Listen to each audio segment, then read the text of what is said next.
Thank you, Madam Chair. And Senator Wyden, I echo your comments on collaboration.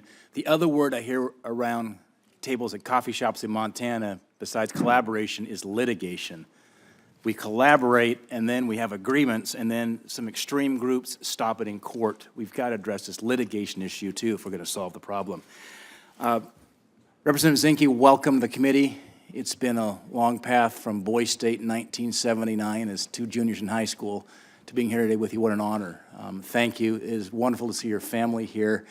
I could not be a prouder Montanan. In fact, when confirmed, you will be the first Montanan to ever serve in a cabinet position in United States history, going back to our statehood in 1889. So history will be made when you are confirmed. With you at the helm of Department of Interior, you're going to be a strong advocate for our public lands and a strong advocate for American energy. You've made that clear here today.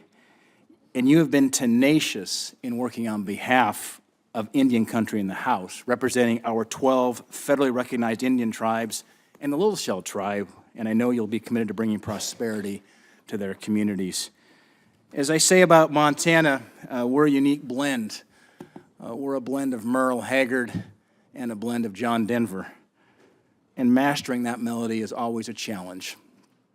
But it does result in a common sense approach on management of federal lands and minerals that can make our country stronger. I think you have mastered that melody, which is why I think you've secured the support from such a diverse number of sportsmen, of industry, of tribal groups. There's an impressive list here, Representative Zinke, that is single-spaced, 2 columns wide, of groups that range from the American Fly Fishing Trade Association, who have written letters in your support on your behalf, Boone and Crockett Club, the NRA, the Mule Deer Foundation, the Rocky Mountain Elk Foundation, the National Shooting Sports Foundation, the Theodore Roosevelt Conservation Partnership, the National Cattlemen's Beef Association, and these are just a few of the many on this list, not to mention tribes from across the country, the Confederated, Salish and Kootenai, Fort Belknap, the Shakopee, the Choctaw, and the list goes on.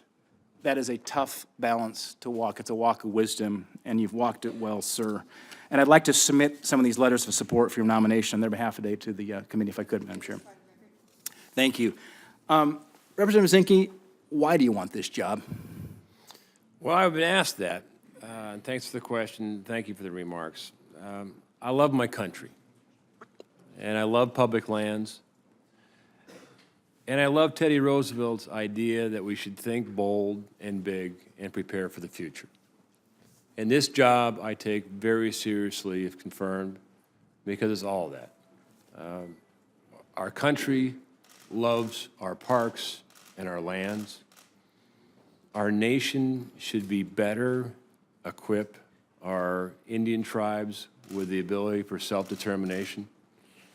And when the Department of Interior has an influence over 1/5 of our territory, that means influencing the beaches in Maine with clams, to our fisheries outside of Hawaii, and even in this body, we're all different, but we all share a common purpose, to make our country great again.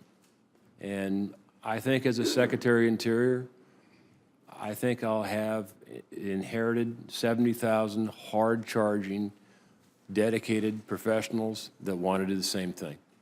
And my task is to organize for a better future for Interior and our country. I'll work with anybody. As the list would indicate, I've never been red or blue. To me, it's always been red, white, and blue. Politically, I've never asked an individual serving with me next to me, whether they're Republican or Democrat. What's mattered to me is they're American, and they love their country, and they're committed to mission success. And we have a very important mission in the Department of Interior ahead of us. Representative Zinke, a lot of concerns that Montanans have had with previous Department of Interior leaders is that a lot of land use decisions are done with disregard for the impacts to those who live close to the lands. You've made that clear today as an issue of trust and so forth. In fact, as we've traveled around the state together, one of your favorite lines is a lot of the bureaucrats back here in D.C. couldn't find Montana on a map. Whether it's national monument designation, sage-grouse plans, moratorium on coal leasing, too often Montanans face decisions on their public lands that are made by out-of-touch Washington, D.C. bureaucrats. My question is 2 parts. what are your views on facilitating more local control and management of our federal lands out west? And by west, we have a true Westerner here, somebody from Montana. And how can we make the Department of Interior look more like Montana and get it closer to the people? Well, great question. And I would say we need to shore up our front line. If our frontline managers don't have the resources, they don't have the flexibility, nor the authority to make the decision they know is right, there's a problem. In the military, it's like being in the front line and asking for a bullet. You got to go all the way to the back headquarters to get a bullet, and when you finally get it, then you got to ask permission to shoot it. And if you get permission to shoot it, then you got to ask permission to shoot at what? And that's what's happened a lot of times of our frontline managers. We're losing a lot of BLM folks because they've just had it. And so we need to shore up the front line to empower the front line to do good things with broad guidance and understand that their guidance, and they should be incentivized on their evaluations of working with local communities. And that's how you do it. You reward on an evaluation, how did you collaborate? Did you talk to the local community? Do you have the local community support? That's a part of it. So I think collaborative efforts work. I think generally they deliver the better outcome. But again, my job, or I think my most important task is restore trust. That when a BLM truck or a Fish and Wildlife Service truck shows up, one is you want to see management in your eyes, and you want to know it's in good hands. I think in many cases we've been too heavy-handed as a nation, and there's a separation between those living in the land and those managing it, and unfortunately a lot of times those managing it decisions are made here. And you're right, if you don't know the difference between Butte and Bozeman, maybe you're not in the right position to make those decisions. Thank you.